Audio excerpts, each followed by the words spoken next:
So it's a pleasure to be here for the Richard Goode Lecture. I'd like to talk today about innovation, and I'll define that broadly to include anything that enables more value to be created with fewer resources. In this program, Nobel laureate Michael Kremer on how innovation is not only an important driver of economic growth, but can save lives and the planet.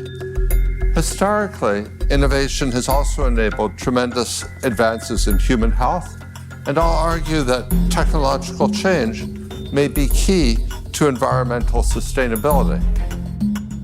Michael Kremer is professor of economics at the University of Chicago, where he founded the Development Innovation Lab, and his groundbreaking work on poverty reduction with colleagues Esther Duflo and Abhijit Banerjee won him the Nobel Prize in economics in 2019. Kremer was invited in December to deliver the IMF's annual Richard Goode Lecture. This podcast is an abridged version of his presentation. You can watch a webcast of the entire event at imf.org.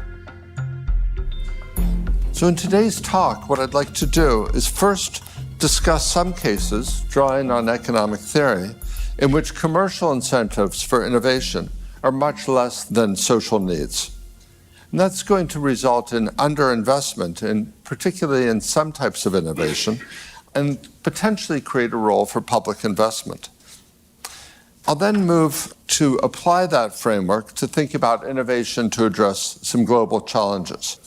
And I'll give some examples where the social value of research likely greatly exceeds the commercial value based on the principles discussed in the first part of the talk. Then the last part of the talk, I'll discuss how governments and multilateral bodies can help create new institutions to accelerate innovation and to shape it to address some of these challenges, while also maintaining control over costs and reducing the risk of government failures that can lead to throwing good money after bad in the pursuit of innovation. So successful innovation systems often include both upfront or what's sometimes called push funding, for example, the National Institutes of Health or the National Science Foundation in the United States, but also the pull of rewards for successful innovations. A pharmaceutical firm that develops certain types of new drug will earn billions of dollars from those. But for some of the examples, some of the social crises that we're facing, these incentives are currently too weak. And I'll discuss two institutional innovations that I've been involved with, one on the push side and one on the pull side, that are designed to address this. One is tiered evidence-based social innovation funds, and the other is advanced market commitments. So let me turn to some of the cases in which economic theory suggests that commercial incentives for innovation may be much less than the social value of innovation. So the first case, I think, is fairly straightforward, which is when there are externalities. So existing institutions like patents might create incentives for innovation that are roughly commensurate with social value of innovation in some cases, and in some special cases they can actually create excessive incentives for innovation. But in the cases I'll focus on, and I think they're more common, the cases in which the commercial incentives will be too weak. So coming to the case of externalities, if innovations create benefits not just for the user of the good, or even primarily for the user of the good, then commercial incentives to create the innovation might be very weak. So a good example of this would be innovations that reduce greenhouse gas emissions, for example, in cement production. If we could find a way of inventing cement production methods that don't require as much emissions, that would provide huge benefits to the world, but there's no reason why the customers would necessarily pay more, and hence there's limited incentives to invest in developing that technology. A second category is where there are very low barriers to entry for firms that follow the innovator. So there are many cases in which inventions or innovations are not really patentable and are not easy to protect with first mover advantages, and it's very easy for subsequent competitors to enter the market and compete away profits. And that obviously reduces commercial incentives to be the innovator, but it actually increases the social value of the innovation because as new firms enter and compete, that reduces prices and broadens access. So when barriers to entry are limited, there may be much less incentive to develop those innovations. A particular subcase that I think is very important is scientific advances which enable other innovations. So, if you think about the development of calculus, for example, obviously that was vital to developing many other innovations. But you can't patent calculus. And similarly, it's hard to make money from ideas such as evolution or quantum mechanics. And so the commercial incentives for developing those scientific innovations won't match their social value. And we needed other institutions to encourage this. For example, universities and support for university research. But this doesn't just apply to basic science. Other innovations share this property. So, for example, developing good biomarkers for use in developing further medical technology or sensors to pick up environmental changes can in turn help the development of other pharmaceutical or environmental technologies, but they're probably not rewarded appropriately. A third case is where there's a monopsony buyer. A specific subcase is innovations in government services, such as improvements in tax administration, digital tools to support teachers or health workers or agricultural extension workers in delivering services. Once those innovations are developed, the government's going to be the primary purchaser. They have a lot of market power. They can use that to hold prices down or just to themselves imitate the innovation. And that means the commercial returns from developing innovations such as these will not match the social value. Another category is innovations which will be subject to price controls or other ethical or social limits on pricing. And a subcase of that is innovations to address crises. For example, R&D for pandemic preparedness. There's going to be, for better or for worse, there's going to be social and political limits on pricing of essential drugs during pandemics. And that again means that there's the social value of investing in these development of these drugs is much greater than the commercial value, and hence there's at least a potential case for public support for investing in these innovations. So if we think about the case of the COVID pandemic, and thinking mostly forward about pandemic preparedness in the future, but taking COVID as an example, the costs have been estimated at $14 trillion. Based on IMF estimates, we calculated early in the pandemic that advancing the development and distribution of vaccines by a single month would be worth $500 billion. That implies that the social value of an extra course of vaccine capacity was almost $6,000 at that point, in terms of both the lives saved and the economic costs of the pandemic averted. But the price per course of the most expensive vaccines was about $40. Now, the limits on pricing during a pandemic may be perfectly justifiable. I'm not arguing about whether there should be limits on pricing. But given that there will be these limits on pricing, there's going to be a market failure there. And we need other ways of supporting this vital investment. Now, some governments, like that of the US or the UK, made large public investments in R&D and capacity development very early in the pandemic in exchange for getting the option to purchase a vaccine. In ordinary circumstances, I'm not necessarily a big fan of governments paying to build factories before an invention is demonstrated to work. They did this early before we knew whether the vaccines would work. But in the case of the COVID pandemic, that was the right call because of the inadequate market incentives. So turning to look forward, Glenister et al. Estimate the probability of a pandemic half as intense as COVID-19 or worse at 2.6% per year. So it's probably not going to happen in the next few years, but it probably will happen in the next 50 years. And that implies that the expected annual cost from pandemics is $800 billion every year.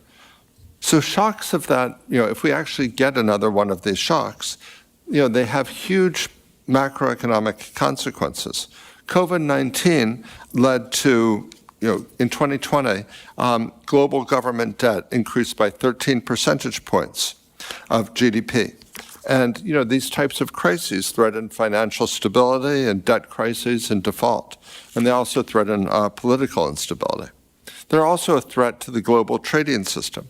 We saw bans on exports of vaccines and inputs for vaccines and hoarding. Today, we're seeing bans on food exports in response to price shocks.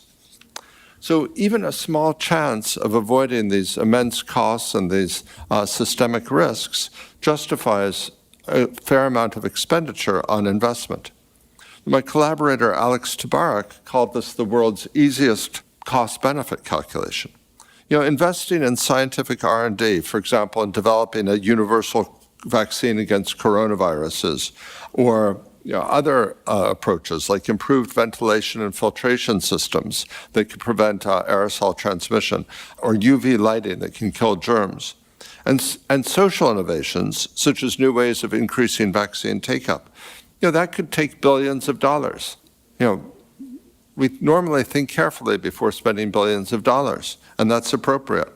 But it's far less than the trillions of dollars another pandemic would cost. So, his slogan was billions or less than trillions. And I think that's the lesson to take away.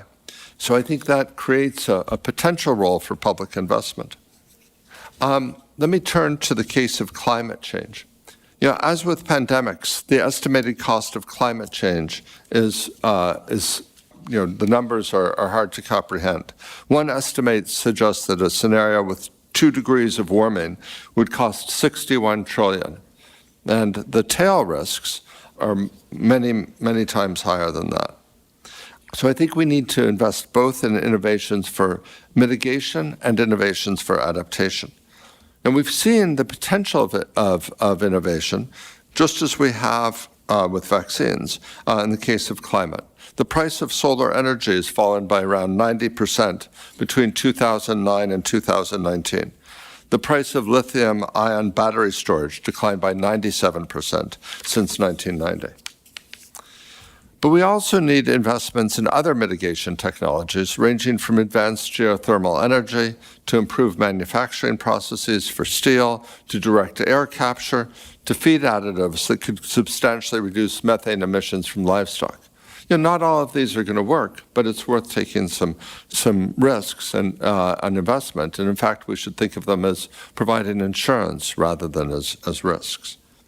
We also need social innovations like better designed payments for ecosystem services.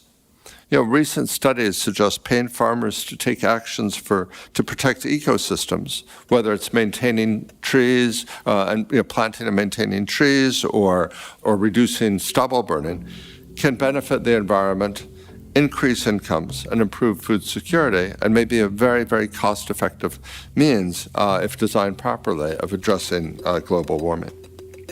Beyond mitigation, we also need innovations for adaptation. That would include better weather forecast systems, so farmers can understand what's coming and plan for it, weather-responsive cash transfers, digital agricultural extension, as farmers will need to adjust their techniques. Again, there's limited incentives to invest in these under current institutions.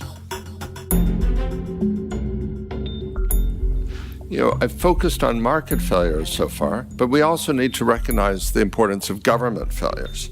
There are lots of examples of success through government investment in innovation, like Operation Warp Speed, but there are also plenty of examples of failure, and worse than failure, governments continuing to invest in technologies that don't look like they're going anywhere, long past the point where they should be shifting to other areas. Just bureaucratic momentum to do that. So while innovation is inherently risky, there are important issues of how we can reduce the political risk of wasteful investment, and both to conserve resources, but also to make sure the resources are going in the right areas. So we've had a number of what I'll call meta-innovations, innovations in systems for encouraging innovation that have had tremendous positive impacts. And I don't want to claim these are perfect. You're always dealing in a second-best world here.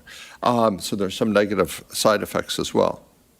But for example, I think those of us in the academic world take the peer review system for granted sometimes. But this is not that old. It was developed around World War II by Vannevar Bush in the United States, at least. And we can debate it, and there's all sorts of problems with peer review systems, but they're probably better than the systems that we had before. Another example is the development of experimental approaches. So in medicine, those provide evidence as to whether new drugs or vaccines are effective.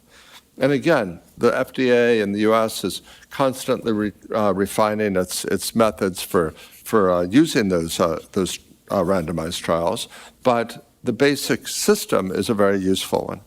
So Esther, Duflo, Abhijit, Banerjee, and I, along with many others, have worked to extend that approach from medicine to economics and other areas of social science research. And I think that's something that actually offers a lot of potential for social innovations, as I'll discuss later. But in part because of these types of of institutional innovations, public R&D investments have had very high returns. One study found that public R&D investments in the US had an annual social rate of return of 55%.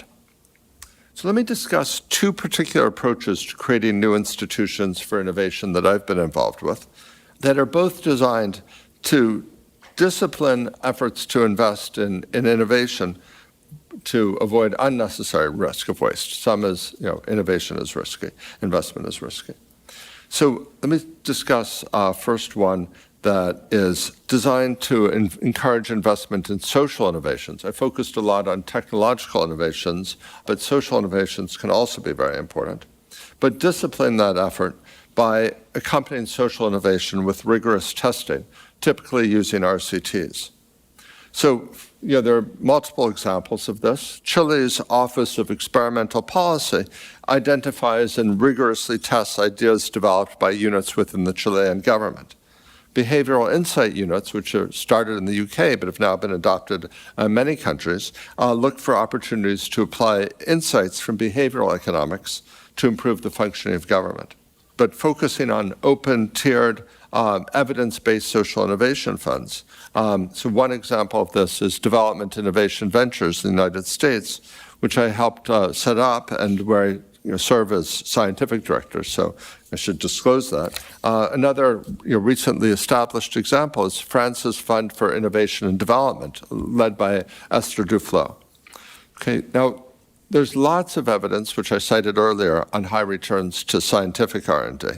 But there's less evidence on the returns to social science RCTs or social entrepreneurship and impact investing.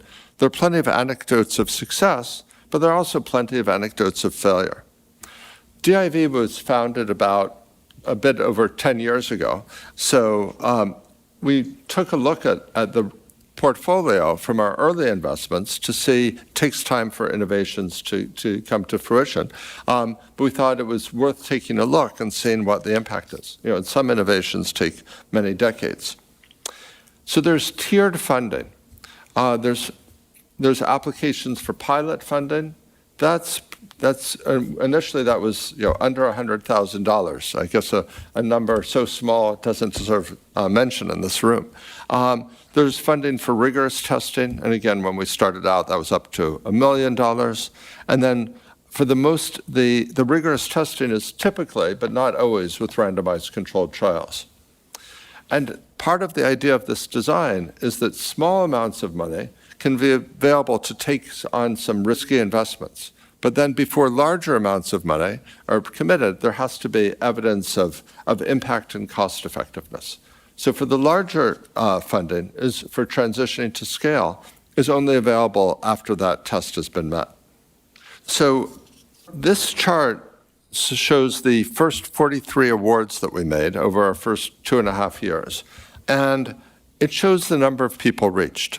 So most of the people that were reached by DIV were reached by a very small number of innovations. 9 out of the 41 innovations reached over 1 million people, and they account for 98% of the people reached. So this is a reason why going by anecdotes can be very misleading. You can pick examples of tremendous success, but also many examples of either outright failure or modest benefits. I'll discuss a little bit later what the social return on this is, or lower bound on that. But let me note that for 5 of these innovations, 5 of the 41 and 5 of the 9 that reached over 1 million people, we were able to get estimates of the value of the benefits. Because there was a randomized trial, we knew how many people the innovation reached, and the innovation was something where you could potentially quantify the benefits, either in health, using standard health methodologies for that, or just straight economic returns. But let me say first, which innovations scale. So, there's a common view in development that pilots never scale. And indeed, it would be logical to expect that a much higher scaling rate among the later stage innovations, and that's what we see. But if you look at the data a slightly different way, and you ask how many people were reached per dollar spent, you get a very different picture. Actually, for pilot and innovations, and for innovations where we supported testing, they actually did extremely well in terms of the number of people reached per dollar spent. Now, look, I don't want to claim statistical significance out of this very small sample, but I think this suggests that it is indeed worth taking some risky bets, as long as you're able to put in controls to stop additional money being sunk into these if they don't work out. Here's another, I think, very interesting chart. So, this is part of USAID. It's oriented towards innovations for low and middle income countries. And a key predictor is the cost of the innovation. It was very inexpensive innovations had a much higher scaling rate. Along with that, and I think this is something that you see in the venture capital industry as well, a lot of entrepreneurs think that, well, we're gonna develop something and sell it directly to customers. But a lot of successful businesses sell either to other businesses or to governments. And we saw if products have to be under $3, the customer acquisition costs are going to be a real barrier with direct-to-consumer sales.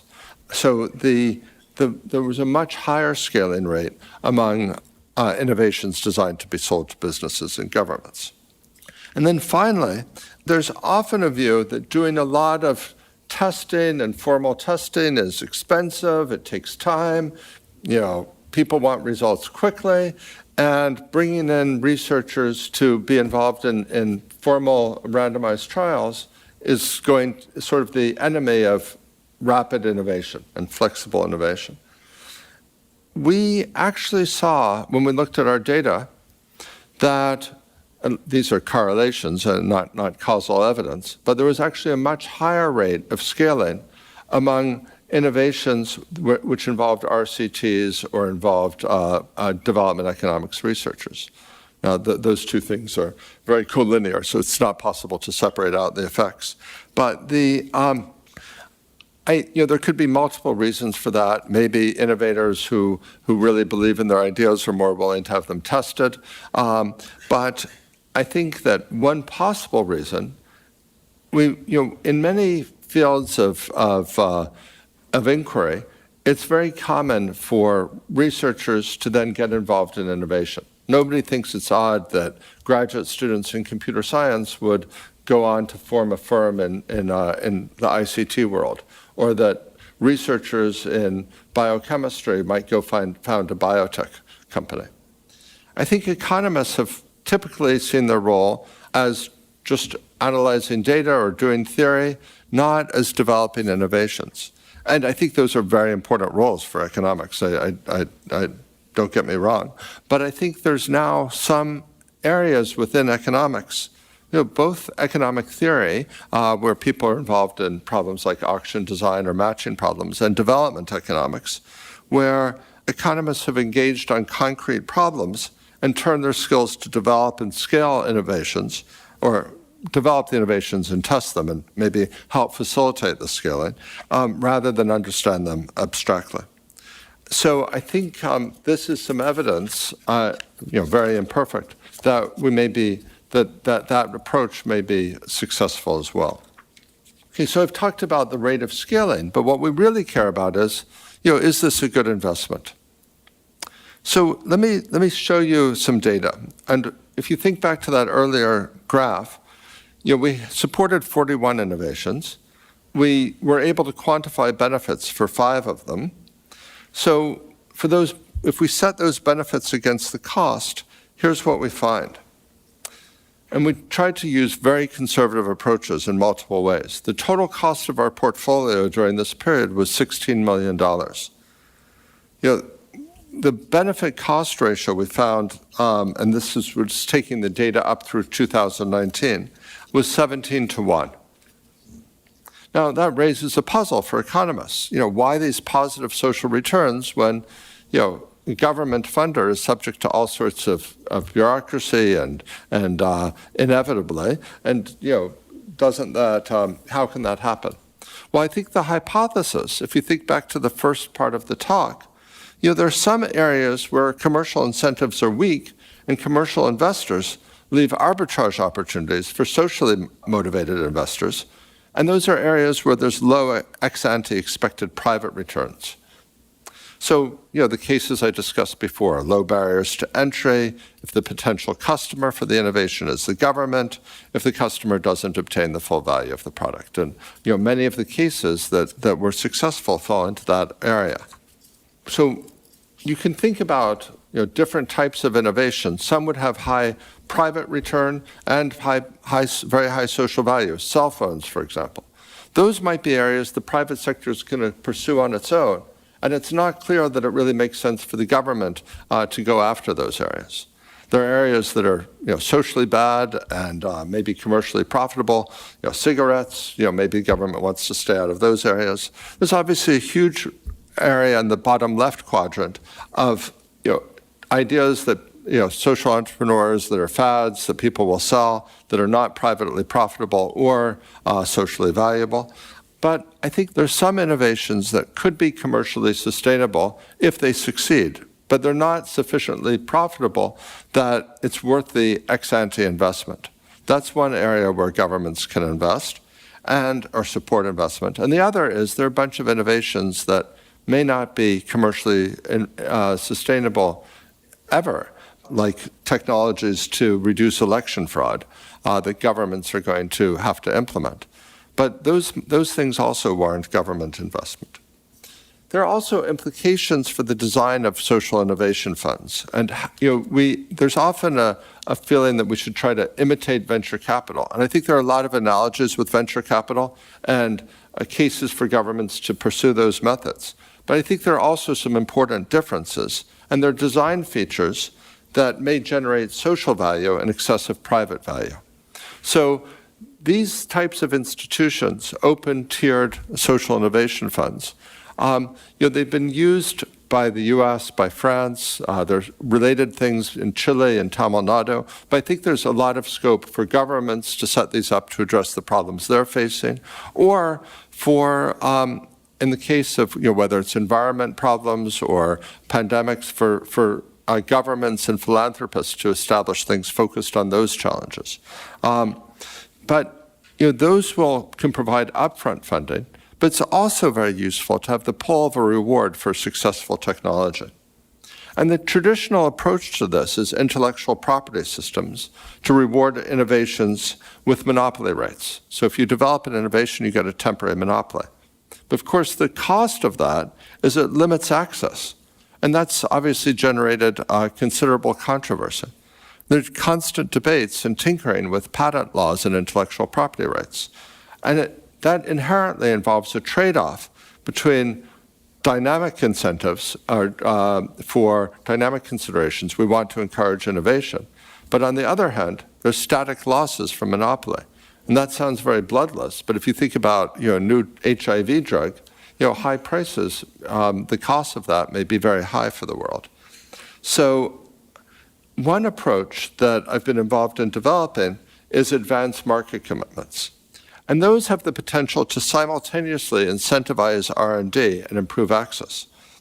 And in fact, you can structure them to substantially boost R&D incentives in cases where the commercial incentives seem much less than the social value. So, Rachel Glenister and I first proposed advanced market commitments in the early 2000s as a way to incentivize R&D for vaccines against diseases like malaria that were concentrated in low and middle income countries. But let me give an example of where this was actually implemented, which was an advanced market commitment against pneumococcus, a disease that killed millions of people, for which there were vaccines against the strains common in high-income countries, but not in low and middle-income countries.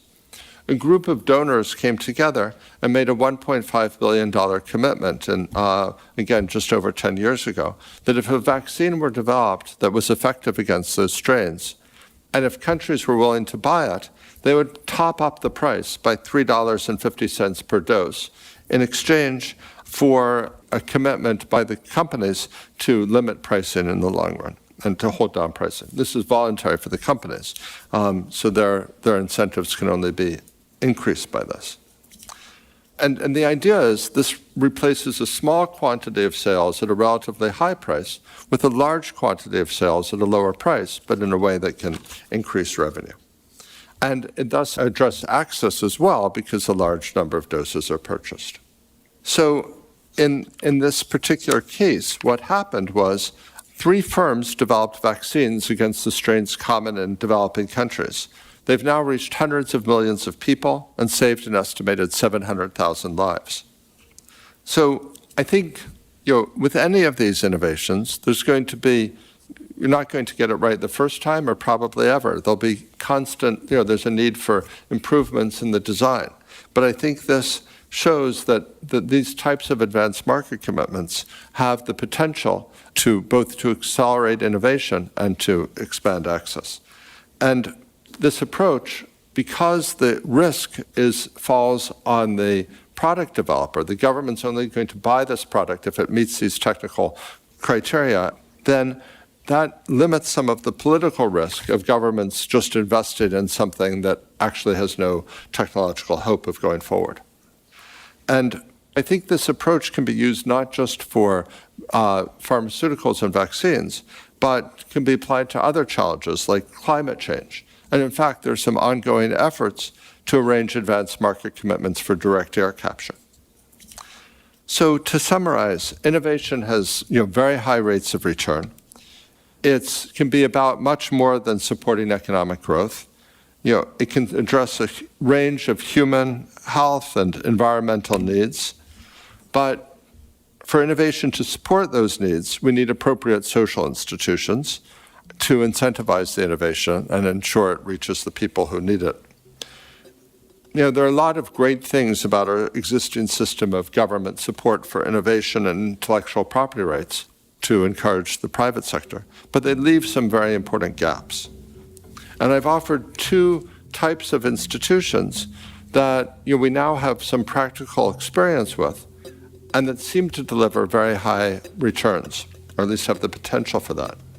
So I think there's a strong case for both more investment in innovations to address some global challenges, more public investment, but also for further exploration of meta-innovations to improve our innovation systems to address these challenges and many others. Thank you.